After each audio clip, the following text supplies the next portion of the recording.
to another Tune of the Month. Happy May, happy springtime. I hope you are having lots of toe tapping tunes to play, and I'm looking forward to adding to their number.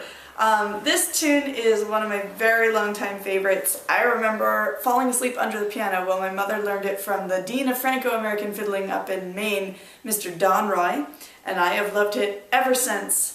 It's a reel in 3 parts, and it's called the Mother's Reel. I believe you could also find that set in French, or the Mère, or as with any of these tunes under any other name, but this is where I learned it. So here it is, the Mother's Reel.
So that's the tune. Hopefully got your toes tapping if you're just here listening.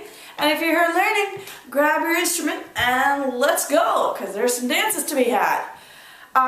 While you're listening, if you're used to listening to Tunes of the Month with the eye of having them learned yourself, you've probably already heard that this is a reel in 3 parts, ABC. And it is played as such, ABC, ABC, ABC, ABC, although you could probably mix that up, play ABCB, if you wanted to do this for a contra dance and needed a tune of equal parts. And as with many tunes of its type, it changes keys. The first part, the A part, is in G major, and the other 2 are in C major. Cool sounding, and well, I was going to say tricky, except it's not. Alright, so let's learn this quickly, because actually there's nothing in this, either in terms of construction or in ornaments that I use, that we haven't covered in past Tune of the Month videos. So I'll just show you what I'm applying, and if any of these sound like new skills to you, you can dive back in the archives and find the longer explanations in past months. So in G major,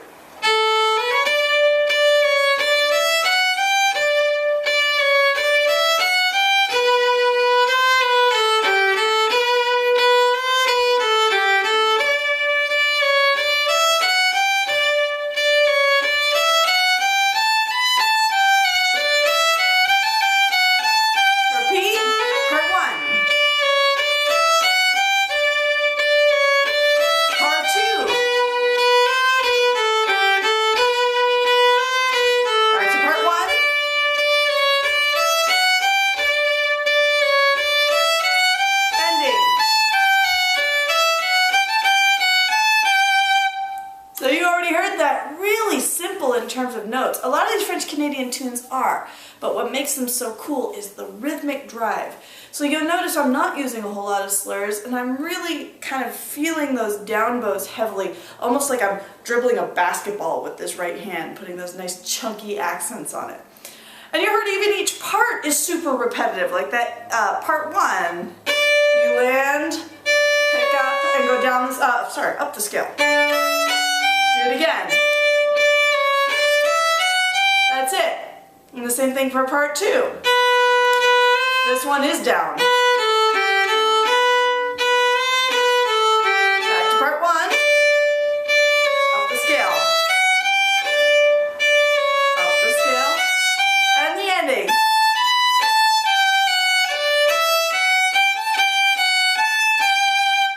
Super simple in terms of notes. If you haven't quite caught it yet, just rewind the video and listen a couple more times. You'll have it almost certainly within a few plays.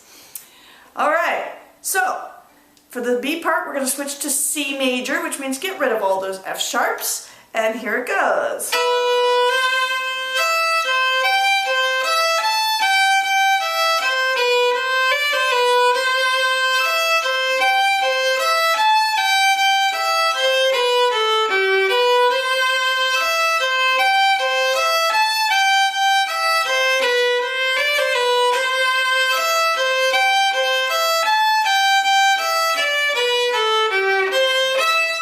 And that's it. So you might hear it's also part 1, part 2, part 1 ending, except the ending and part 2 are identical, and all the parts start the same with this rocking bow across the strings, which we've also looked at in past months. Rocking.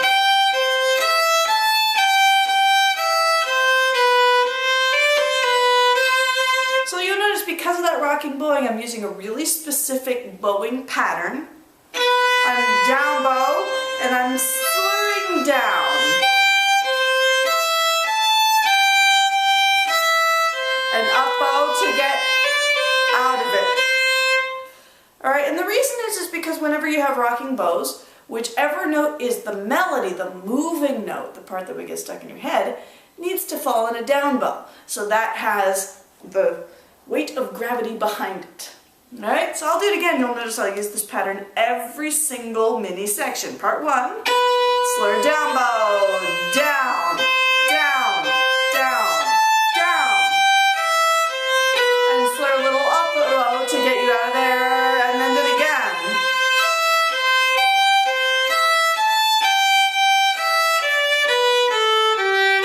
Down, slur.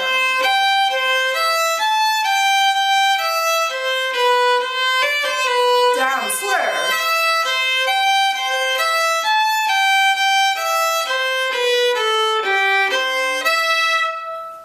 Alright, so if you don't already have it, just rewind the video.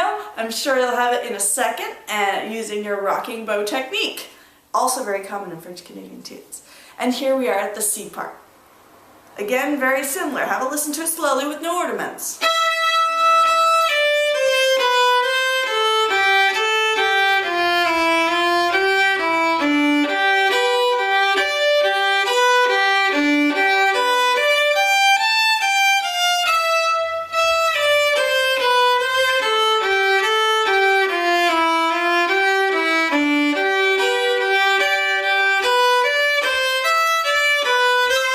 Listen again. Part 1.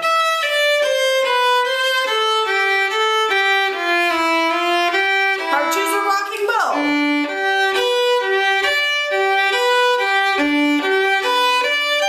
Back to part 1.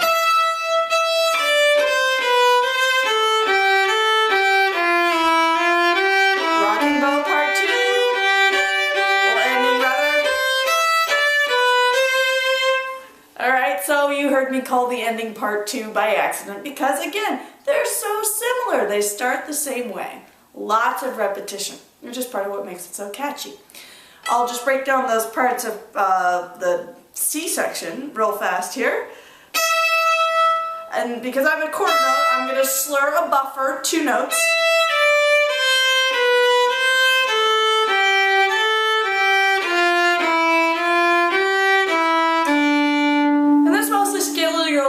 Scalular motion with just a little couple turnarounds. Listen again to part 1. Slur.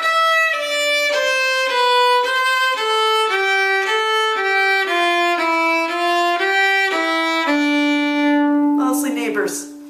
Part 2 is just a G major arpeggio on a rocking bow.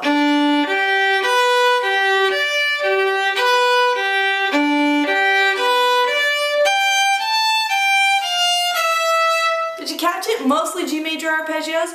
For this rocking bow, I don't even need a slur because there are no quarter notes and the melody already comes out down bow without my messing with it. I don't have to do anything.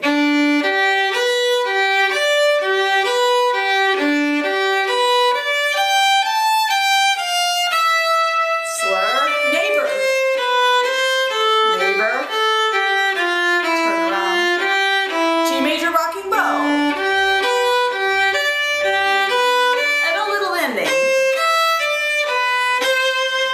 And we're back to the beginning. I'm going to play it slowly with ornaments, and I'll call what I'm doing so you can find it out. If you don't recognize the name of an ornament, dive back in the archives and find it out.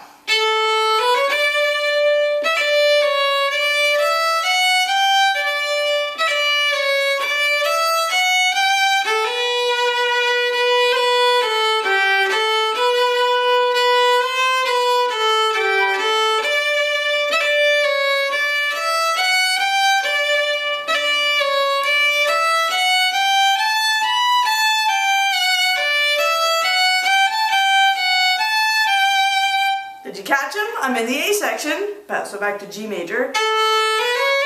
Little grace note, it's a hammer-on, a grace from above. Of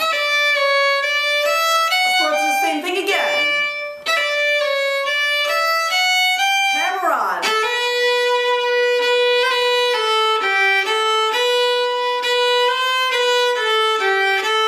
Hammer-on. From above.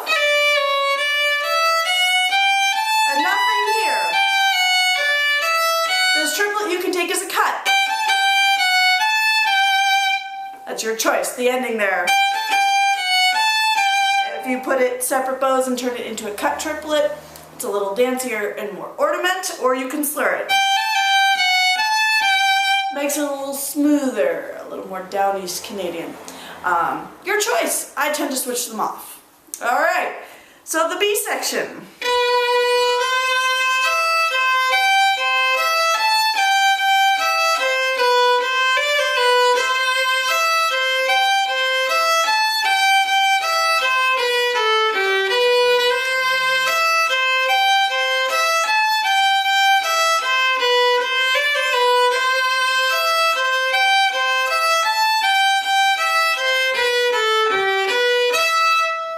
And shocker, when I have the rocking bows, it's already pretty decorated, so I don't need to add a whole lot of ornaments. I just did that one little hammer on, or even, I don't even remember where it was. It just made sense as I went by, because there was a quarter note, I had loads of time, may as well have a single grace from below, otherwise known as a hammer on in Irish music. So you can totally take that choice wherever you have a quarter note that needs some decoration. The C section.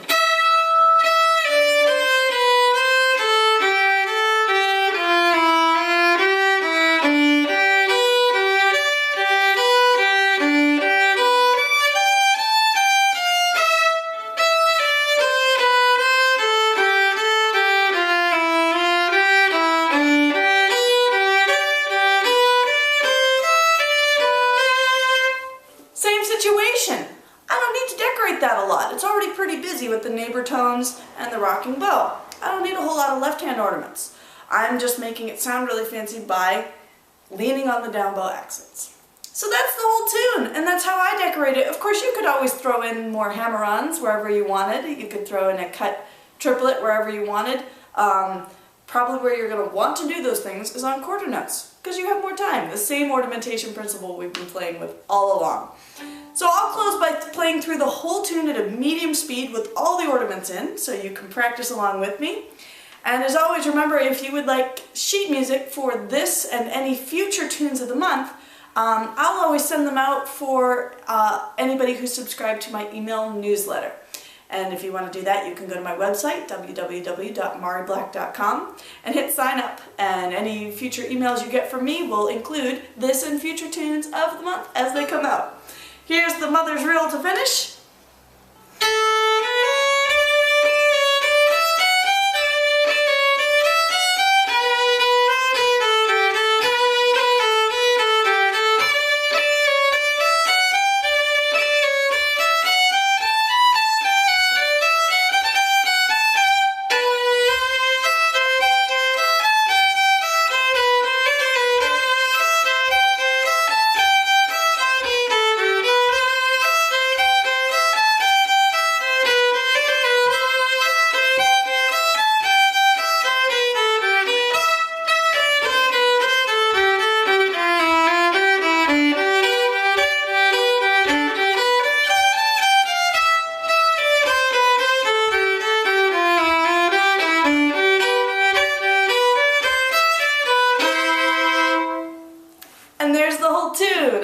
you enjoy it and that your toes have been tapping. You'll tap your toes as you teach it to your friends and jam it with your friends, and heck, even with me when I see you out there on the road. Strange things have and will happen. Thanks so much for stopping by, guys. I look forward to seeing you next month, and until then, happy fiddling!